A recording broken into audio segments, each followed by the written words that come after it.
Assalamualaikum warahmatullahi wabarakatuh. Perkenalkan, nama saya Rika Komalasari, Prodi PGSD kelas RA 1B. Di sini saya akan menjelaskan sistem pendidikan nasional dengan dosen pengampu Pak Fadli Zil Ikrom MPD. Di sistem pendidikan nasional di sini, sistem pendidikan nasional, pendidikan adalah usaha dasar untuk menyiapkan peserta didik agar dapat berperan aktif dan positif dalam hidupnya sekarang dan yang akan datang. Pendidikan nasional Indonesia adalah pendidikan yang berakar pada budaya bangsa Indonesia yang berdasar pada pencapaian tujuan pembangunan nasional Indonesia. Sistem pendidikan nasional atau Sikdiknas merupakan satu keseluruhan yang terpadu dari sebuah satuan dan kegiatan pendidikan yang saling berkaitan untuk mengusahakan tercapai tujuan pendidikan nasional. Sistem pendidikan nasional diselenggarakan oleh pemerintah dan swasta di bawah tanggung jawab Menteri Pendidikan dan Budaya dan menteri lainnya, seperti pendidikan agama oleh Menteri Agama, Akabri oleh Menteri Pertahanan dan Keamanan. Juga departemen lainnya menyelenggarakan pendidikan yang disebut Diklat. Kelembagaan program dan pengelola pendidikan. 1. Kelembagaan pendidikan berdasarkan Undang-Undang RI Nomor 2 Tahun 1989.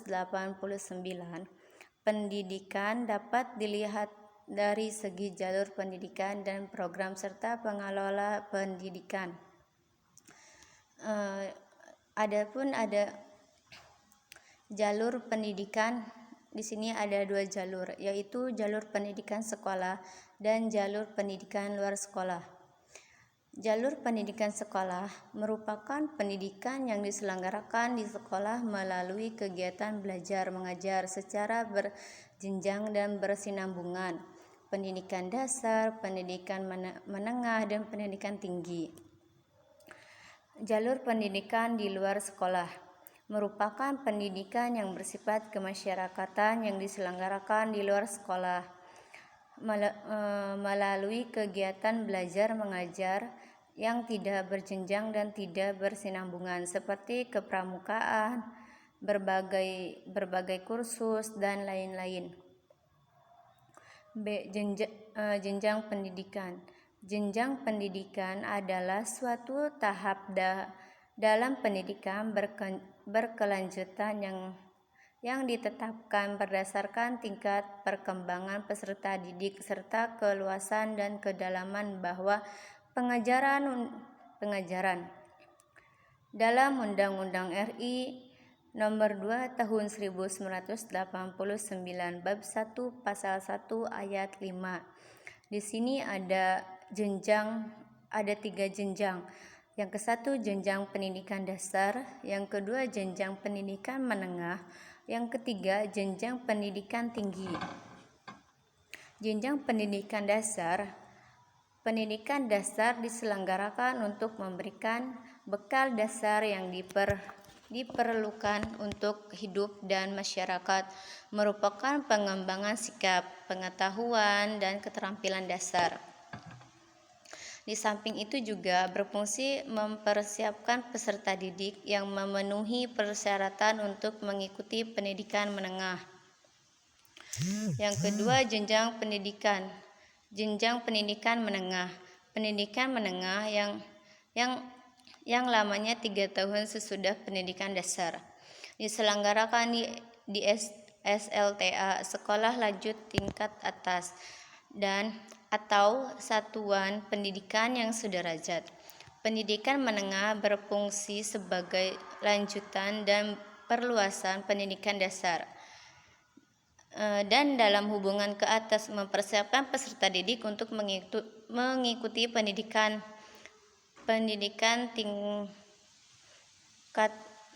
tingkat ataupun memasuki lapangan kerja.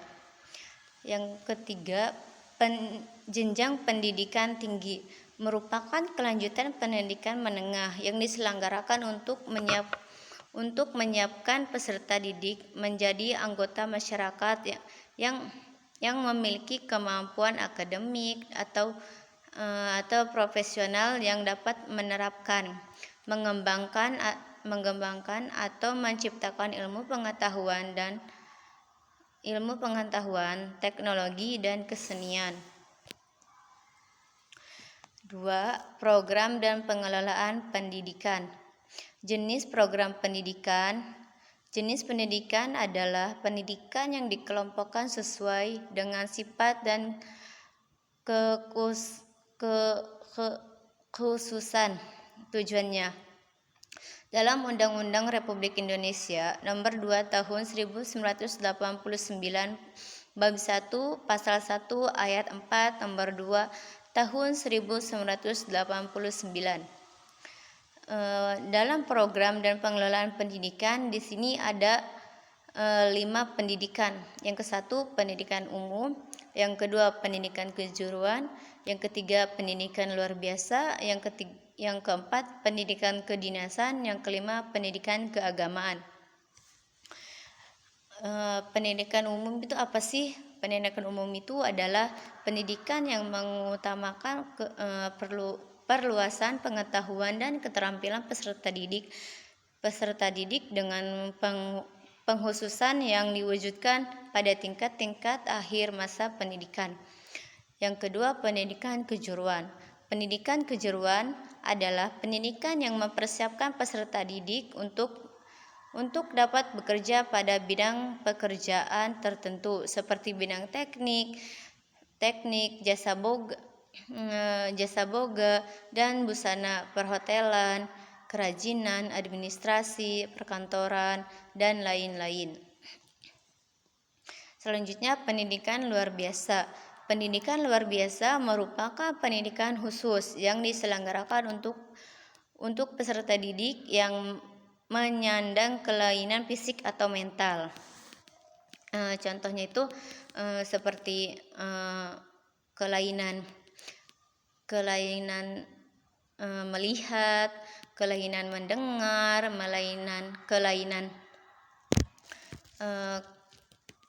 kelainan bicara, ya seperti itulah ya. Selanjutnya, pendidikan kedinasan merupakan pendidikan khusus yang diselenggarakan untuk meningkatkan kemampuan dalam melaksanakan tugas kedinasan bagi pegawai atau calon pegawai suatu departemen pemerintah atau lembaga pemerintah non-departemen. Selanjutnya, pendidikan keagamaan merupakan pendidikan khusus yang mempersiapkan peserta didik untuk dapat melaksanakan peranan yang menuntut penguasaan khusus tentang ajaran agama.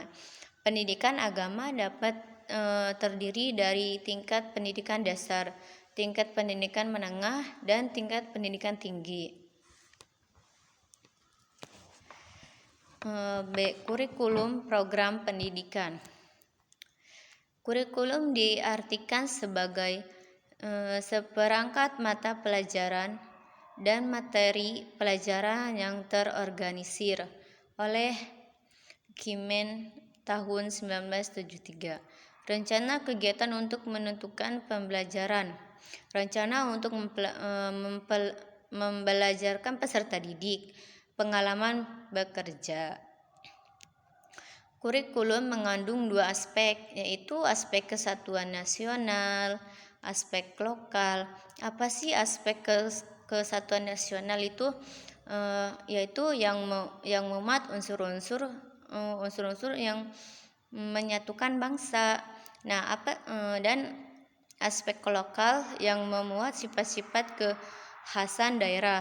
bagi yang berupa unsur budaya, sosial maupun lingkungan alam yang menghidupkan sifat kebinekaan dan merupakan kekayaan nasional.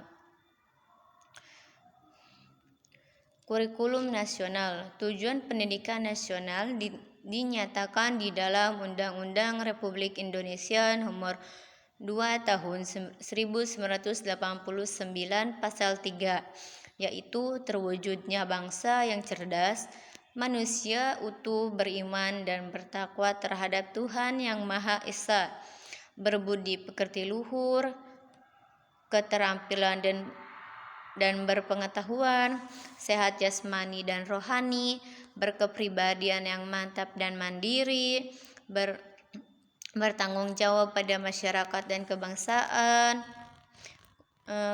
2. Kurikulum muatan lokal. Latar belakang. Kenyataan menunjukkan bahwa setiap daerah di wilayah tanah air Indonesia memiliki ciri khas mengenai adat istiadat, tata cara, dan tata krama pergaulan, kesenian, bangsa, lisan maupun tulisan, kerajinan, dan lain-lain kehidupan masing-masing. Kesungguhan pemerintah dalam merealisasikan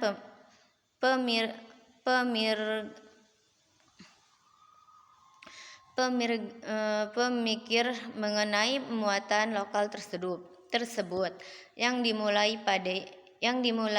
pada sekolah dasar diwujudkan dalam Keputusan Menteri Pendidikan Kebudayaan Republik Indonesia nomor 11 Juli 1987 tentang penerapan muatan lokal sekolah dasar. B. Pengertian muatan lokal. Muatan lokal adalah program pendidikan yang isi dan muatan penyampaian dikaitkan dengan lingkungan alam, lingkungan sosial, lingkungan budaya, serta kebutuhan daerah. C. Tujuan muatan lokal. Tujuan dilaksanakannya muatan lokal dalam kurikulum SD dapat dilihat dari kepentingan nasional dan kepentingan peserta didik. D. Cara mengaplikasikan muatan lokal atau ML dalam kurikulum. Mengaplikasikan muatan lokal ke dalam kurikulum itu ada dua macam. 1. Dilihat dari unit muatan lokal atau lingkungan muatan lokal besar atau kecil. Dilihat dari proses pemadukan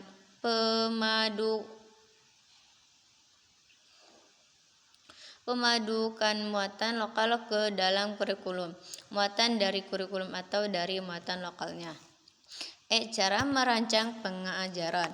Setelah muatan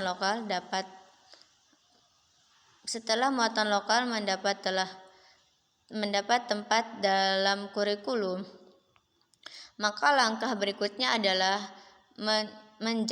menjabarkan muatan lokal itu ke dalam bentuk rancangan pengajaran.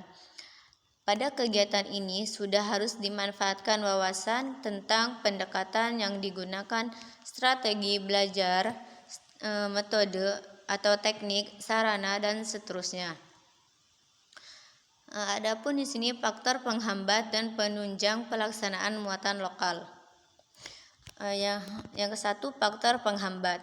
Sifat dari pelajaran ML sendiri sebagai dasar memberi tekanan pada pembinaan tingkat laku efektif dan psikomotor. Dilihat dari segi ketenangan, pelaksanaan ML merupakan perorganisasian secara khusus karena melibatkan pihak-pihak lain selain sekolah.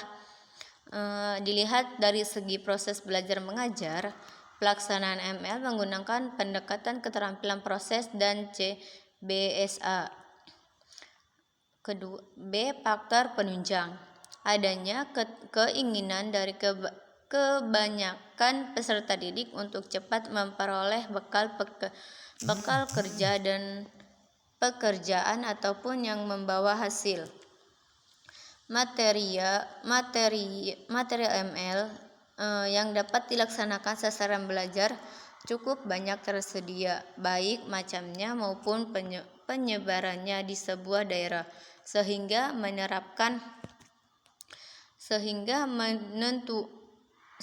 menentuan daerah perintisan maupun tidak disimpatikan tidak sulit. Ketenagaan yang bervariasi dapat menunjang dan dapat dilibatkan dalam penyelenggaraan ML tidak sulit ditemukan pada semua daerah atau lokal. B. Upaya pembangunan pendidikan nasional. Ke-1, jenis upaya pembaharuan pendidikan. A. Pembaharuan landasan yuridis. Suatu pembaharuan pendidikan yang sangat mendasar ialah pembaharuan yang bertuju pada landasan yuridisnya, karena pembaharuan landasan yuridis berhubungan dengan hal-hal yang bersifat mendasar dan yang bersifat prival. B. Pembaharuan kurikulum. Ada dua faktor mengendali yang menentukan arah pembaharuan kurikulum, yaitu yang bersifatnya mempertahankan dan yang mengubah, termasuk yang pertama ialah landasan filosofis, yaitu falsafah bangsa Indonesia, yaitu Pancasila dan Undang-Undang Dasar 1945, dan landasan historis mencakup unsur-unsur yang dari dahulu sehingga sekarang menguasai hajat hidup yang banyak. Sedangkan faktor mengendali yang kedua, yaitu yang bersifat mengubah, ialah landasan sosial, berupa kekuatan sosial di masyarakat, dan landasan psikologis, yaitu cara peserta di dalam belajar. Mengenai hal ini banyak penemuan-penemuan baru yang menopangnya. C. Pembaharuan pola masa studi. Pembaharuan pola masa studi termasuk pendidikan yang meliputi pembaharuan jenjang dan jenis pendidikan serta lama waktu belajar pada suatu satuan pendidikan. Perubahan pola masa studi sebagai suatu perdana adanya pembaharuan pendidikan berupa penerapan perpanjang masa studi atau pengurangan perpendekan masa studi. Perubahan pola tersebut dilakukan untuk tujuan dan masalah-masalah tertentu. 2. Dasar dan aspek lembaga pembangunan pendidikan nasional. Dasar dan aspek legal pembangunan pendidikan nasional merupakan ketentuan-ketentuan yuridis yang menjadi dasar acuan serta mengatur penyelenggaraan sistem pendidikan nasional serta Pancasila dan lain-lain. Di dalam semua keterapan itu terlihat adanya kesinambungan dan mencakup program utama pembangunan pendidikan, yaitu perluasan dan pemerintah kesempatan mengikuti pendidikan, peningkatan mutu pendidikan, peningkatan relevansi pendidikan, peningkatan efisiensi dan efektivitas pendidikan, pengembangan kebudayaan, pembina generasi muda. Program pokok pembangunan pendidikan yang dinyatakan dalam GBHN tersebut juga memberi pedoman bagi upaya merealisasikan pasal 31 dan 32 Undang-Undang Dasar 1945, yakni tiap-tiap warga negara dapat pengajaran, pemerintah, penguasaan, dan penyelenggarakan satu sistem pengajaran nasional. Pemerintah memajukan kebudayaan nasional Indonesia. Sekian dari pemaparan video kali ini.